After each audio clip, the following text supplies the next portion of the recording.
Oh, the question as the season comes to a close for the Portland Trailblazers here over the next couple of weeks is, has this season been a successful one for the Trailblazers? And it really, to me, and this isn't an excuse, I really think it is in the eye of the beholder, depending on how you want to qualify it. If you are in the you wanted to see the young guys develop, it has been a successful season. It's been beyond a successful season, in my opinion. If you are in a ping pong ball or die situation, it has not been successful. If you are in the I want a better product on the floor situation, which I think there's a large swath of fans and just like general Blazers fans that feel that way, it's probably been pretty good for you. But it really is. It depends on which camp you fall in. I think that most Blazer fans, though, are in the camp of they want a star because whatever they have right now, and you're right in that the development, undeniable, it has been successful when you look at the strides the young guys have taken from Denny Avdia to Monty Kamara, Shaden Sharp, Donovan Clingan. Those guys have turned into completely different players, and it has been successful in their development. That is true. But this franchise is capped, and they know it. We all know it. Yeah. We talked about this before the season. There is no way that they can break through unless they upgrade their talent to get a star player. And they don't have one. Nope. Not the superstar, no. And if you look at how you can better your chances of doing that, they did not do that because they've won too many games. And they have put a better product on the floor. They have developed players. But if you're not hitting the ultimate goal, which is making moves to win a championship, then it's a failure in that regard. Now, they could very well still win the lottery. Absolutely. Or get in the top four.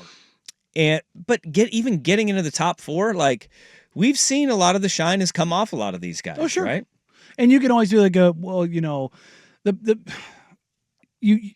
talking to decision makers around the NBA. The one thing they always say is, yeah, it's great to pick one. And they'll all agree with you. But the thing they will all tell you is you have to nail the pick wherever you're at.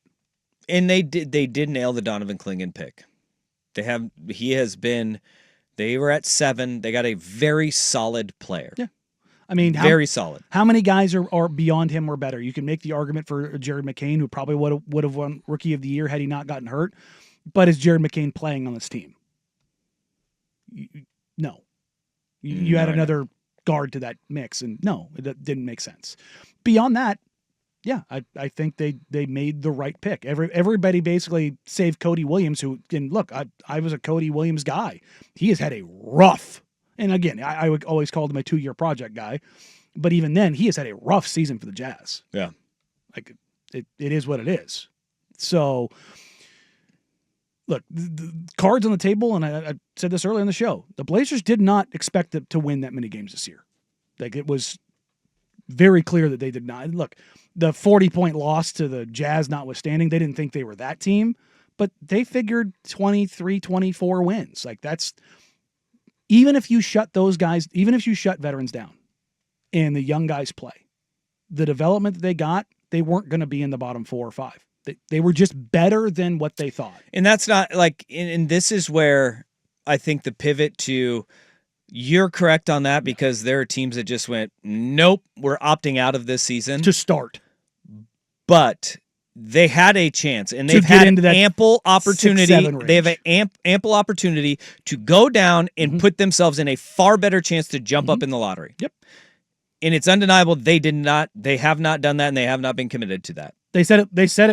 I mean, Joe Cronin said it in the press conference. I'm not going to take this opportunity away from them, and that opportunity being to play it. And of which, look, I disagree. The way that changes is if they already have a deal in place that allows them to make a blockbuster trade this offseason, right? And who knows what that looks like. We go get KD, right? Go get Jeremy Grant or Robert Williams and the first-round pick. Get KD. And then one of your other first-round picks that you have down the road. Go do it, right? Well, the Spurs are rumored to be interested in KD. Oh, boy. Or, looking at some of the other players that have been rumored to be available in teams that the Blazers have dealt with, right? In the past, whether that is a team like Orlando or, again, you bring up Phoenix, Washington, which I don't know if there's anything that they have to offer, Toronto, which is seemingly wanting to unload guys, but what do they have to offer? Like a lot of the teams that the Blazers have dealt with in the recent past, Pelicans. there's not much for them to offer. No. Yeah. And do you want Zion? It's going to be really tough to make that move and to see if they can get over the hump. And I've said this before, the clock isn't ticking on them yet because they don't have the star. Yeah. But if the can gets kicked and kicked and kicked with this group of guys, it starts to look like maybe a better version of the pre-KD Kyrie Nets, where you're pesky, you're good, but where are you getting to? And that ultimately becomes the problem. Yeah. Right now, the Blazers have the complete opposite problem that they had when they had their star. They have everything else. They have every role player you could imagine. Oh, Dame has been blunt. He said he's told me he would have loved to play with this team. It was like built ideally for a guy like him to just step into. Him and a bunch of wings and huge dudes. Yeah. You take prime Damian Lillard with this team. Are they a title team? No. They're probably one player away. Yeah. And you have an opportunity. They played what they had, fell face first into a Western Conference Finals, but you would be in that mix to be in that conversation. You're not a title team, but if things break your way, which is you're the positioned NBA. a lot better. Not things break your way, you do win one. You're positioned a lot better. That right there should be the mentality that every Blazer fan has. Perfect example is Memphis Grizzlies. Remember, they were the number 2 seed, and we're not afraid about anybody else in the West. Look at them now. Yeah. This is every team. Blazer fans should think of the Blazers as a majority of college football teams think of their team, and should, which is we are not a national title contending team. Outside of about 10 programs in college football, every year we're not in the mix. But if things break our way and we have a special season, every 4 or 5 years, we have one of those runs. And we can be positioned to where if the S hits the fan, we're ready for it. Yep. And that is success. That should be seen as success. There's only one title winner each year. But where they're at right now, they're not in that zone. They're sitting they're going to sit in mediocrity if things are the way they are.